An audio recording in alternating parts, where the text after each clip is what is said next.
네, 감사합니다.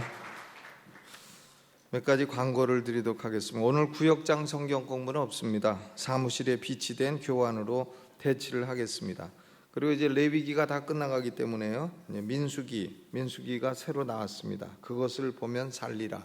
이 책이 나왔으니까 요 민수기 책은 구역장님들은 이제 거저 드리고, 또 요거 구역 교재도 나왔는데 요것도 구역장님들은 거저 드리는데, 이 구역원들이요, 요걸 거저 드리니까 자꾸 갖다가 여기다 두고 저기다 두고 잊어먹고 또 가져가고 해서 나중에 모자라요. 그래서 안 되겠다. 그거를 방지하기 위해서 1,000원을 요걸 받겠습니다. 이제 그래서 이걸 귀중히 여기라는 뜻으로, 이게 인쇄비가 1,000원 더 들어가요. 근데 그냥 1,000원만 받아서 잊어먹지 말고 다니라고. 한 분이 이거 3권씩 4권씩 가져가니까 모자라서 안 되겠어요. 그래서 요거는 구역교재로 요번에는 21과가 되겠습니다. 21주 동안 민수기를 공부하도록 하겠습니다.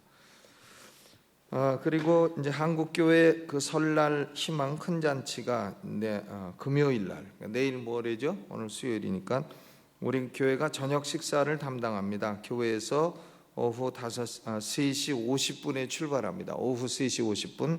그래서 우리는 서울역전 앞 파출소 앞 우체국 지하도, 서울역전 파출소 앞 우체국 지하도에서 이제 노숙자들 배식도 하고 설거지도 하고 양말도 주고 이렇게 하겠습니다.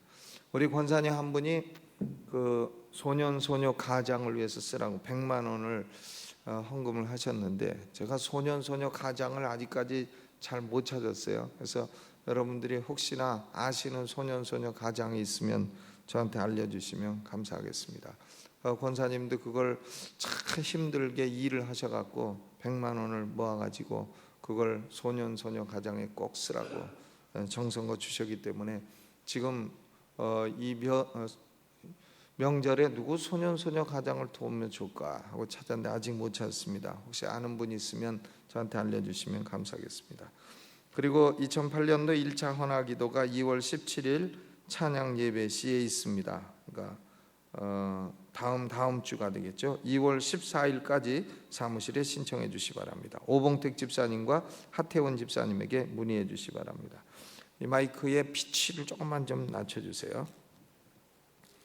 자, 오늘은 야고보서 2장 지난주에 1절로부터 7절까지 말씀을 나누었고, 오늘은 8절로 13절까지 똑같은 주제가 계속되고 있습니다. 사람을 외모로 취하지 말라 하는 주제죠. 사람을 외모로 취하지만 하나님은 외모로 취하지 아니하셔 중심을 보신다. 사람을 외모로 취하지 마라 하는 건데, 이 야고보가 있던 교회, 예루살렘 교회입니다. 예루살렘 교회, 야고보는 예수님 동생인데 예수님 남동생이 넷이 있는데 그 가운데 성경을 쓴 사람이 2사람이죠. 하나는 야고보요, 또 하나는 유다요. 그렇습니다. 그런데 야고보가 계속해서 다루고 있는 문제는 뭐냐면, 그 당시에 부자들 가운데에는 악한 부자들이 있었다는 겁니다. 그러니까 약한 자를 보면 괴롭히고, 길거리에서 만나면 멱살을 확 잡아가지고는 법정으로 끌고 가서 왜 빚 안 갚느냐 해가지고는 괴롭히고, 또 임금도 제대로 안 주고, 이런 악한 부자들이 있었다는 겁니다. 그런데 이 악한 부자들이 교회에 오면 사람들이 아이고 어서 오세요 해갖고 좋은 자리를 내주고, 또 가난한 성도가 오게 되면 멸시하고 이렇게 하는 것이 문제였다. 너는 뭐 발등상에 앉던지 저기 어디 맨바닥에 앉던지 그렇게 해라. 이렇게 하는 것이 지금 야고보가 말하는 바 사람을 외모로 취하는 것이라 하는 거예요. 이것이 참 나쁜 짓이고 악한 짓이다 하는 겁니다. 오늘날 이런 옛날 문제가 왜 큰 문제냐? 그 이유는 오늘날도 교회 안에 인종차별이라든가 신분차별이라든가 계급차별이라든가 학벌차별이라든가 이런 문제가 존재하고 있기 때문에 그렇습니다. 그러므로 여기 야고보가 지금 예를 들고 있는 것은 단순히 경제적인 빈부의 차이의 문제만 말하고 있지만, 사실은 오늘날도 그 이외에 다른 차별의 문제가 교회 안에도 여전히 존재하고 있다 하는 거죠.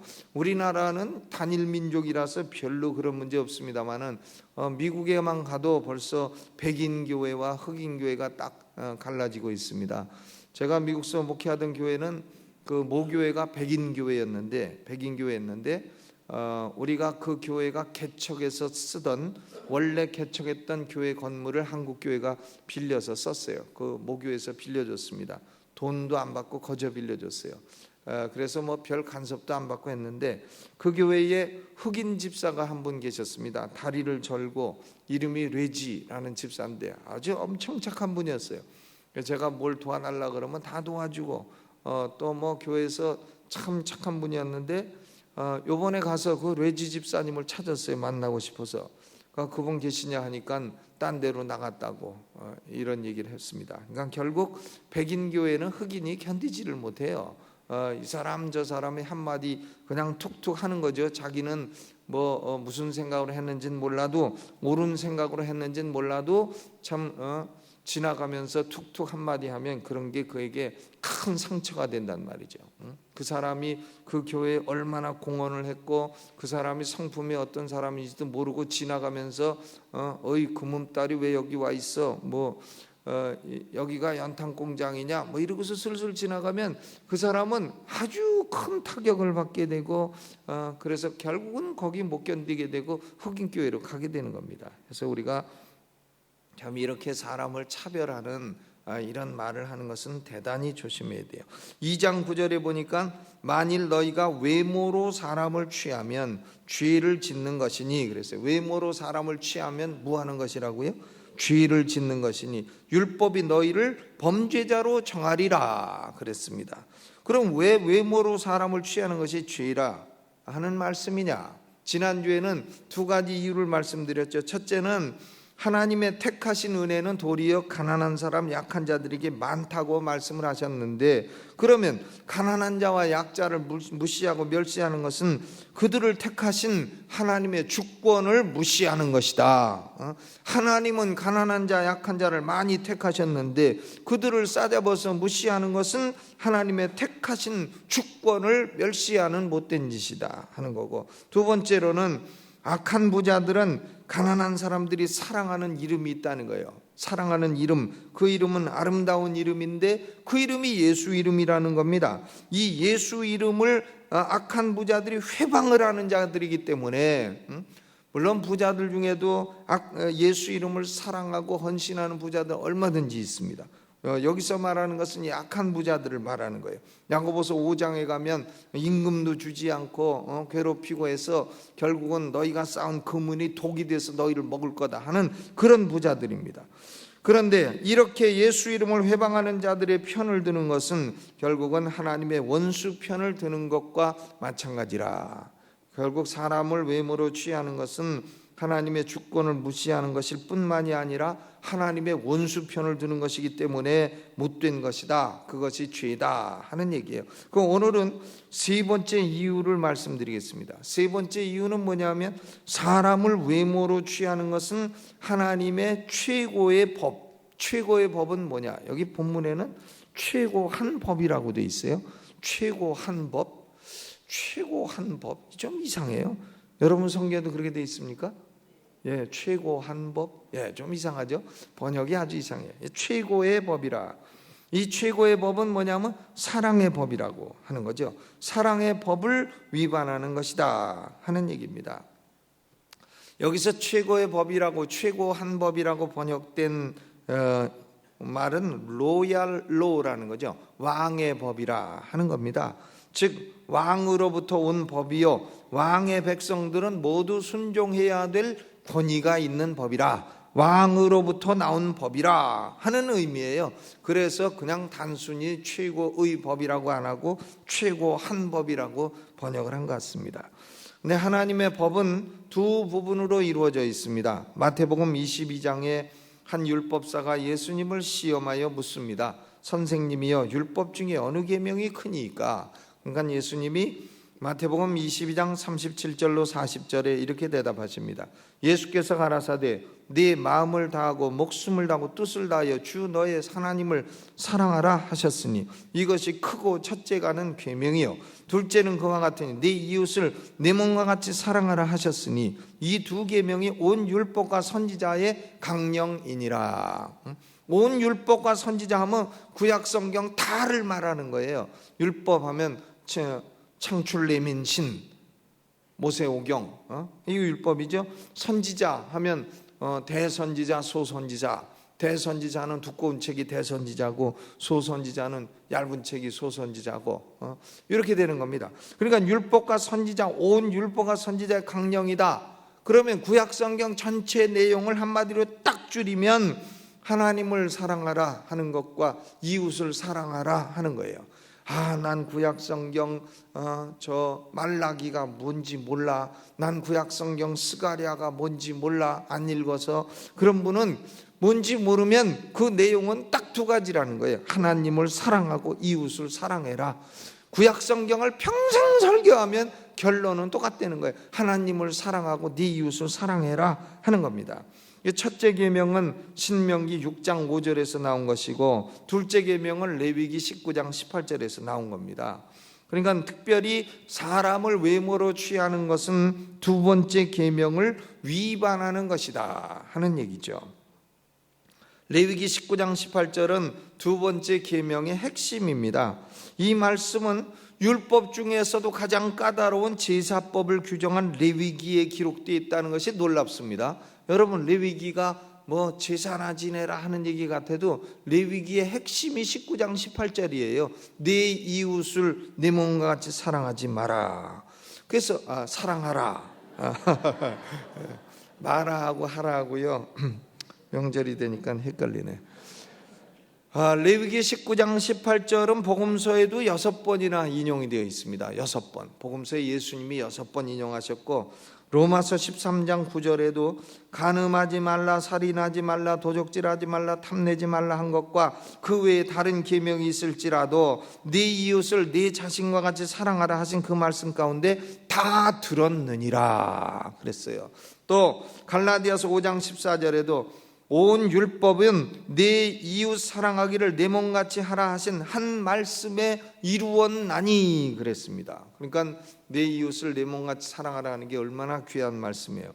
레위기 19장 18절 바로 앞에 있는 19장 15절 말씀을 보게 되면 너희는 재판할 때에 불의를 행치 말며 가난한 자의 편을 들지 말며 세력 있는 자라고 두어하지 말고 공의로 사람을 재판할지며 그랬어요. 그러니까 판사가 재판을 해도 무조건 가난한 자 편만 들지 말라는 거예요. 또 무조건 세력 있는 자 편만 들지 말라는 거예요. 양편을 공의로 판단하라는 거예요. 가난한 사람도 잘못하는 거 있죠. 가난한 사람도 악한 사람 얼마나 많습니까? 가난한 데다가 악한 데다가 예수도 안 믿는 데다가 이런 사람들도 있죠.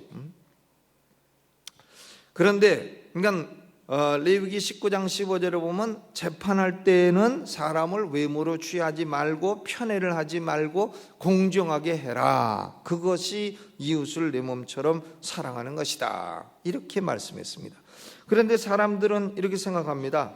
내가 비록 외모로 사람은 좀 취하긴 해도 간음을 하거나 살인을 하거나 그런 큰 죄를 지은 건 아니지 않느냐. 사람을 내가 좀 외모로 취한들 그게 뭐 그렇게 큰 죄냐.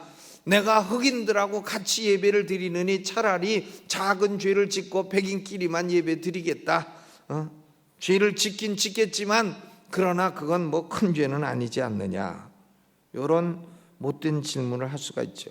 그런데 이런 질문을 예상하고 야고보는 이미 대답을 하고 있습니다. 10절에 보니까 누구든지 온 율법을 지키다가 그 하나에 거치면 모두 범한 자가 되나니 그랬어요.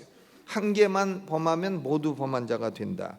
그러니까 이것은 뭐냐면 율법이라 하는 것은 결국은 하나님의 큰 성품을 갖다가 각게 이렇게 나누어서 설명한 것이지만 그렇다고 해서 율법은 별개의 계명으로 볼 수 있는 게 아니라는 거예요. 율법은 하나의 연결된 다리나 혹은 연결된 고리나 이런 것으로 보아야 된다는 겁니다. 여러분, 한강 다리 끊을 때 뭐 여러 군데 끊어야 끊깁니까? 한 군데만 딱 끊으면 다리가 끊어진 거지. 세 군데 끊어야 끊어집니까? 한 군데만 딱 끊어야 끊어진 거지. 목걸이가 있다. 목걸이가 뭐 5군데 끊어야 끊어진 겁니까? 한 군데만 딱 끊어져도 끊어진 거지. 그렇다고 해서 모든 계명이 동일한 비중을 갖고 있다는 말이냐? 그렇지는 않습니다. 계명에도 경중이 있습니다. 또 모든 죄가 다 동일하다는 말이냐? 그렇지 않습니다. 죄에도 경중이 있습니다. 단지 경한 죄를 지어도 율법을 범하고 죄인 되기는 마찬가지란 얘기를 하는 것이죠. 마태복음 23장 23절에 화 있을진저 외식하는 서기관들과 바리새인들이여, 너희가 박하와 회양과 근처의 11조를 들이되 율법에 더 중한 바 의와 인과 신은 버렸도다 그랬어요. 율법에도 덜 중한 것과 더 중한 것이 있다 하는 예수님 말씀이죠. 고린도전서 6장 18절에도 음행을 피하라. 사람이 범하는 죄마다 몸 밖에 있거니와 음행하는 자는 자기 몸에게 죄를 범하느니라. 그러니까 몸 밖에 있는 죄와 몸 안에 범하는 죄는 이것이 경중에 있어서 몸 안에 범하는 죄가 더 중한 죄다 하는 걸 말씀하는 겁니다. 그러나 중한 죄를 지어야만이 죄인 되는 것은 아니요, 경한 죄라도 죄인 되기는 다 마찬가지라 하는 겁니다. 10가지 죄를 다 범해야 죄인 되는 것이 아니라 한 가지만 범해도 죄인 되는 것이라 하는 말입니다. 예를 들어서 절도죄로 재판을 받고 있는 사람이요, 판사한테 나는 간음을 안 했습니다, 나는 아내를 사랑했습니다, 나는 살인한 적도 없습니다, 나는 교회도 잘 나갔습니다, 나는 교회 집사입니다, 아무리 얘기해도 변론해봐야 도둑질 했다는 한 가지 사실만 갖고 실형이 선고되는 것이다 그 말이죠.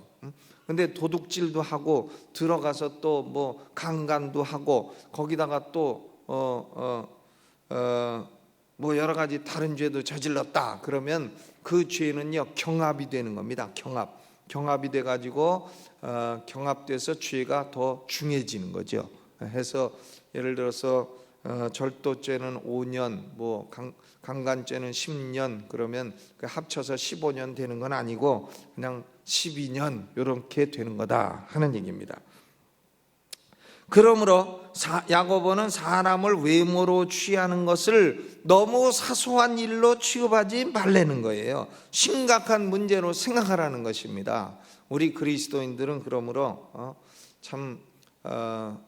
이 사람을 대할 때, 믿음 있는 사람을 대할 때, 서로 형제끼리 대할 때에 저 사람 가난하니까 멸시하고 저 사람 부자니까 그 앞에서 급신급신하고 이런 짓을 해서는 안 된다는 거죠.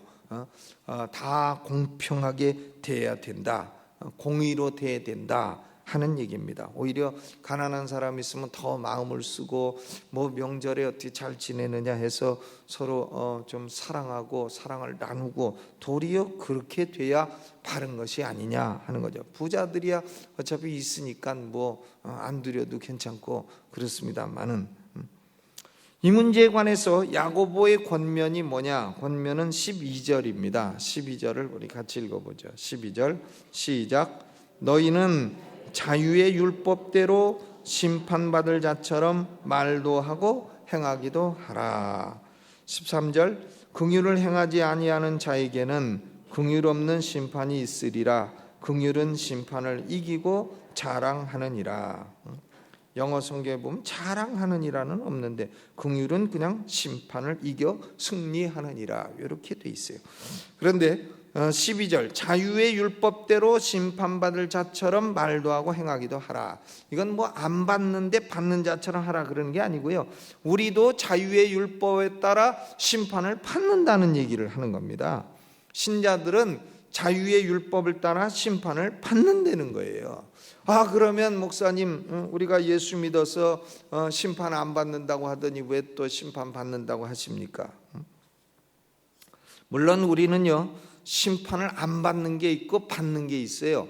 어떤 심판은 안 받고 어떤 심판은 받느냐, 요걸 명확히 할 필요가 있습니다.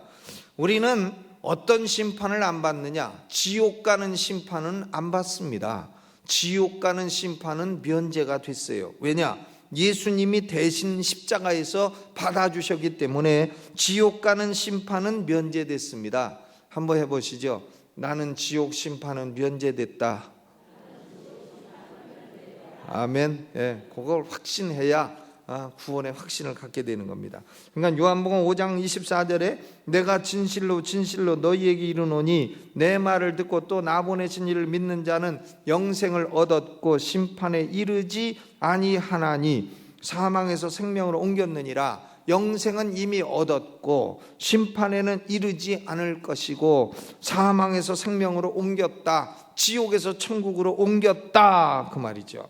로마서 8장 1절에도 누구든지 그리스도 예수 안에 있는 자에게는 정죄함이 없느니라. 컨뎀네이션, 죄가 있다 고로 지옥 가라, 이런 정죄함이 없다. 그러므로 예수님을 구주로 믿는 사람은 영원한 지옥의 심판은 없는 겁니다. 지옥 심판을 두려워할 이유가 없는 겁니다. 그러면 여기 자유의 율법대로 심판을 받는다 하는 건 뭘 말하는 거냐? 우리 성도들이 받는 심판이 있어요. 고린도후서 5장 10절과 고린도전서 3장 11절로 15절의 심판은 신자들에게도 있는 겁니다. 고린도후서 5장 10절에 우리가 다 반드시 그리스도의 심판대 앞에 드러나 각각 선악간에 그 몸으로 행한 것을 따라 받으려 함이라. 뭘 받으려고 하는 심판, 받는 심판, 이것을 뭐라고 하냐면 상급 심판이라 그러죠. 상급 심판. 그러니까 베마라고 하는 것은 베마, 달리기를 하고 올림픽에서요 맨 마지막에 심판대가 있습니다. 가운데 1등, 2등, 3등, 동메달, 은메달, 금메달. 거기서 못 받으면 어떻게 됩니까? 상 못 받으면 지옥 갑니까? 아니, 그냥 못 받고 마는 거예요. 그냥 개털모자 쓰고 오는 거예요. 그러나 상 받으면 메달을 걸고 오는 거죠. 그 차이가 있는 거지. 뭐 상 못 받았다고 너는 못 받았으니까 징역 2년에 처한다, 그런 심판대는 아니라는 거예요. 그냥 상 못 받으면 아무것도 아니고 받으면 메달이 있고 이제 이런 거죠. 그것이 그리스도의 심판대라. 거기서 선을 행했으면 상을 받고 악을 행해서 아무것도 못 받고 이런 거다 그 말이에요. 또 고린도전서 3장 11절로 15절에 보면 공역 심판이 있다 그랬잖아요. 무슨 심판이라고요? 공역 심판. 우리가 예수 믿고 뭔가 봉사를 했어요. 봉사를 했는데 그것이 보니까 나중에 반드시 상급을 받으려면 불심판, 공역 심판을 거친다는 거예요. 우리가 행한 행동을 다 하나님이 불에다가 올려놓고 밑에다가 뜨거운 불을 떼갖고 후닥닥 날아가 버리면 상이 아무것도 없고 그걸 국물도 없는 거고, 그 다음에 거기 남게 되면 그걸로 상을 받게 된다. 공역 심판을 반드시 거쳐야 상을 받게 된다. 그러니까 금은 금과 은과 보석으로 공역을 쌓은 사람은 상을 받고, 나무나 풀이나 짚으로 공역을 쌓은 사람은 화닥닥 다 날아가서 아무것도 안 남고 상 받으려고 하면 상도 없고 개털모자만 있고 그렇다 하는 얘기가 공역 심판입니다. 그러니까 우리는 지옥 심판은 받습니까? 안 받습니까? 안 받아요. 근데 공역 심판은 받습니까? 안 받습니까? 받아요. 공역 심판이라고도 하고 상급 심판이라고도 하고 그리스도의 심판이라고도 하고 하는 이 심판은 우리가 받게 되는 것이다, 그런 얘기입니다. 근데요, 그거 뭐 못 받으면 고만이지, 이게 아니죠. 못 받으면 고만이 아닙니다. 그 남들은 다 상 받는데 저는 못 받고 있을 때, 박수만 치고 있을 때 얼마나 그거 참 후회스럽겠어요. 나도 인생 살 때 저 사람처럼 좀 동메달이라도 받는 삶을 살 걸. 내가 참 어째 그렇게 목사님 맨날 얘기해도 그냥 너나 받아라 너나 받아라 하고서는 나는 지나갔는 거 하면서 후회하게 될 것입니다. 근데 여러분 중에는 참 공역 심판 거쳐서 상 많이 받는 분도 계실 거고 그럴 건데, 그러면 조금 저한테 좀 나눠주시기를 미리 좀 부탁을 드립니다. 그런데 여기서 야고보가 율법을 가리켜서 뭐라고 했냐면 자유의 율법이라 그랬어요. Law of Liberty, 자유의 율법이라.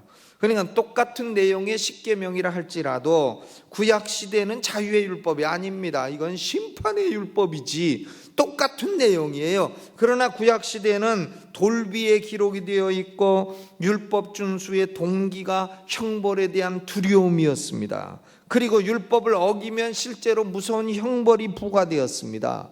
그러니 율법이라는 게 얼마나 두려운 겁니까? 그런데 신약 시대에는 십계명이 이제는 성령으로 말미암아 우리 신비에 기록이 되어 있어요. 마음의 비에. 이제는 율법의 정죄로부터는 자유로워졌습니다. 율법 어기면 넌 지옥 가고 벌마, 이런 두려움은 없어요. 그러나 영원한 지옥 형벌로부터 자유를 주신 하나님의 사랑에 감사해서 자발적으로 하나님의 법을 존중하는 겁니다. 그렇기 때문에 율법을 가리켜 자유의 율법이라 이렇게 말하는 거예요. 예를 들어 똑같은 법입니다. 똑같은 법. 예를 들어서 남편과 아내가 결혼을 했어요. 결혼했는데 남편이 대단히 무서운 남편이에요. 집에만 오면 인상 쓰고 무섭고 욕하고 때리고. 근데 법을 만들었어. 1. 너는 나 이외에 다른 남자 생각을 마라. 2. 너는 나 이외에는 다른 남자 사진도 보지 마라. 3. 너는 모든 나만을 위해서 섬겨라. 4. 너는 나만 내 물건에 손대지 마라. 5. 너는 뭐 그런 식으로 말이죠. 다 했다 이렇게 해봐요. 그래서 십계명 해갖고 부엌에도 붙여놓고 안방에도 붙여놓고 해서 다른 남자 사진만 꺼내봐도 두들겨 패고 또 뭐 다른 남자 이름만 불러도 두들겨 패고 전화번호에 다른 번호만 찍혀도 두들겨 패고 이랬다. 근데 그 남자가 어느 날 죽어버렸네. 죽어버렸는데 새 신랑한테 시집을 갔어요. 근데 이 신랑은 그냥 충청도 사람인가 그냥 사랑만 해주고 뭘 해도 그냥 잘했어 해갖고서는 다 사랑을 해주고, 그러면 이 여자가요 남의 남자 이름을 부르겠습니까? 남의 남자 생각을 하겠습니까? 이 남자가 이렇게 사랑을 해주니 내가 어찌 남의 남자 이름을 부르리요? 모르죠. 또 그래도 할 사람이 있을지 모르겠지만 이렇게 돼서 사랑을 받음으로 그 법을 자발적으로 지키게 된다는 거예요. 또 그 법을 혹 어겨도 그럴 수가 있느니라 해가지고는 가서 예를 들어서 자기 아내가 간음을 했다 해도 아내는 사랑하고 너는 약해서 그럴 수 있느니라 해가지고 딱 아내는 보호해주고 그 상대방 남자는 가서 다리 몽둥이를 부러뜨리고 이제 그렇게 해야죠. 그냥 놔두면 안 되죠, 남자는. 그러나 자기 아내는 사랑을 해야죠. 그럴 수도 있느니라 하고. 그래서요 이것이 율법이 같은 법이라도 구약시대의 사람들은 이것은 심판의 율법이었어요. 그러나 이제 신약시대 우리에게는 자유의 율법이 된 겁니다. 그래서 야고보서 1장 21절에는 이것을 마음에 심긴 도라 이렇게 말했고, 또 야고보서 1장 25절에는 자유하게 하는 온전한 율법이라 이렇게도 말했고, 또 야고보서 2장 8절에는 최고의 법이라 로얄 로라고도 말을 한 것입니다. 이 법은 한마디로 말하면 자유의 율법은 사랑의 법입니다. 사랑의 법. 하나님을 최고로 사랑하고 이웃을 사랑해라.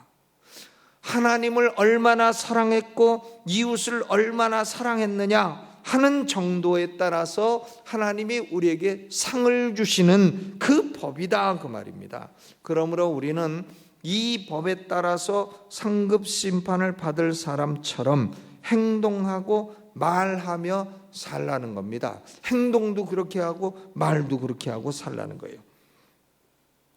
여기 13절에 보면 남에게 긍휼을 베풀지 않는 자는 하나님의 긍휼 없는 심판이 있을 것이라 이렇게 말했습니다.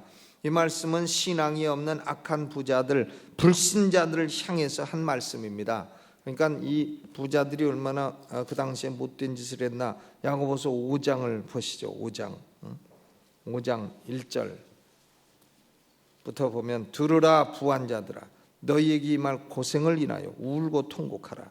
너희 재물은 썩었고 너희 옷은 좀 먹었으며 너희 금과 은은 녹이 슬었으며 이 녹이 너희에게 증거가 되어 불같이 너희 살을 먹으리라. 너희가 말세에 재물을 쌓았도다. 보라 너희 밭에 추수한 품꾼에게 주지 아니한 삭시 소리 지르며 추수한 자의 우는 소리가 만군의 주의 귀에 들렸느니라.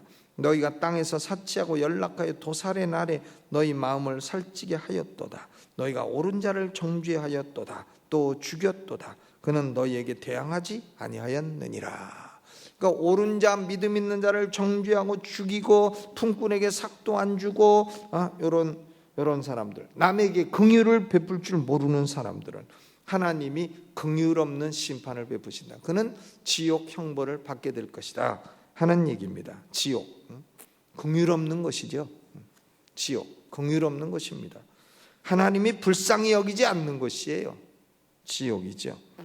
그러나 참된 신자들은 어떤 사람들이냐? 남에게 긍휼을 베푸는 사람이요. 왜 긍휼을 베푸냐면 하나님의 긍휼을 받아보았기 때문에 그렇습니다. 그래서 마태복음 5장 7절에도 긍휼히 여기는 자는 뭐가 있나니? 복이 있나니 저희가 긍휼히 여김을 받을 것이며 그랬습니다. 어제 제가 잠깐 TV를 보니까 잠깐 저녁 먹으러 갔다가 TV 볼 시간이 없지만 보는데 누가 나오냐면은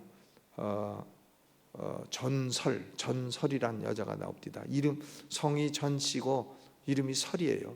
나는 전설이다. 이름이 전설이에요. 근데 아버지 어머니가 병이 들어서 시골 어디 저 바닷가로 내려가서 이제 소를 키우기 시작했는데 이 딸인데 31살 먹은 딸인데 직장 생활하다가 그걸 그만두고 내려가서 소를 키우는데 100마리를 키우는 거예요. 소 100마리를.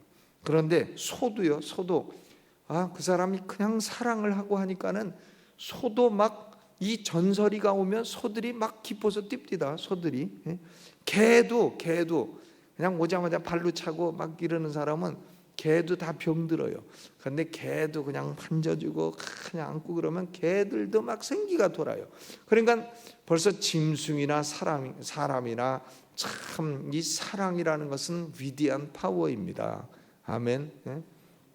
가정에서도 남편이 그냥 아내 구박하고 때리고 애들 때리고 부수고 맨날 욕하고 그러면 그 아내도 비실비실하고 애들도 다 비실비실하고 다 그리 됩니다. 짐승도 그런데 하물며 사람이 어떻겠어요? 그러므로 우리는 오늘 이 말씀에서 인생을 어떻게 사는 것이 잘 사는 건가? 사람들이 이 주제 안에서 수많은 책을 씁니다. 그런데 야고보는 간단히 말합니다. 사랑하며 살라고요. 뭐하며 살라고요? 사랑하며 살라고. 하나님을 지극히 사랑하고 이웃도 사랑하라. 계명은 하나님 사랑하고 이웃을 사랑해라 하는 거예요. 나 자신을, 심리학자들은 네 이웃을 네 몸같이 사랑하라 이걸 가지고 네 몸같이라 했으니까 네 몸을 먼저 사랑해야 된다. 네 몸 사랑하는 게 더 중요하다. 이런 말을 하는데 그거 아닙니다. 나 자신을 사랑하라, 내 몸을 사랑하라는 말은 강조할 필요가 없어요. 그건 하지 말라 그래도 하는 게 인간이에요. 너 사랑하지 말아라 그래도 사랑하게 되어 있는 게 인간입니다. 그러니까 뭐 그런 말은 할 필요가 없는 거예요. 그런 말은 쓸데없는 말입니다. 뭐 어떤 사람이 자기를 안 사랑해서 인생이 비참해집니까? 하나님을 안 사랑하고 이웃을 안 사랑해서 비참해지지. 보세요. 자기를 안 사랑해서 그 인간이 비참해졌는가? 아닙니다. 하나님을 안 사랑하고 이웃을 안 사랑하고 자기를 지나치게 사랑해서 그 인간이 그렇게 됐지. 자기를 지나치게 사랑해서 그렇게 된 인간 보고 너 자신을 사랑해라, 너 자신을 사랑해라. 이게 말이 되는 말이냐 이게요. 심리학자들 꼭 그런 말이에요. 그러나 성경은 그런 게 아니에요. 우리를 너무 잘 알기 때문에 인간의 자기 사랑은 모자란 법이 없습니다. 지나쳐서 걱정이지. 고로 하나님의 계명은 하나님을 사랑하고 이웃을 사랑해라. 그 두 가지예요. 너 자신을 사랑해라 그런 거 없어요. 너 자신을 사랑을 우리 당연히 하는 것처럼 하라는 거지. 그러므로 사랑의 법은 두 가지 법입니다. 하나님을 사랑하라. 그리고 이웃을 사랑하고 긍휼히 여겨라. 불쌍히 여겨라. 그러면 하나님이 공력 심판, 상급 심판을 하실 때 우리에게 상을 주실 것이며 이런 긍휼과 사랑의 법은 심판을 이겨 승리하게 되는 것이다. 두려워할 것도 아무것도 없는 인생이 되는 것이다 하는 겁니다. 이번 명절에도 여러분 마음속에 하나님과 이웃을 향한 사랑이 넘쳐나기를 주님의 이름으로 축원합니다. 우리 찬송 부르면서 준비하실 헌금 있으시면 헌금하겠습니다.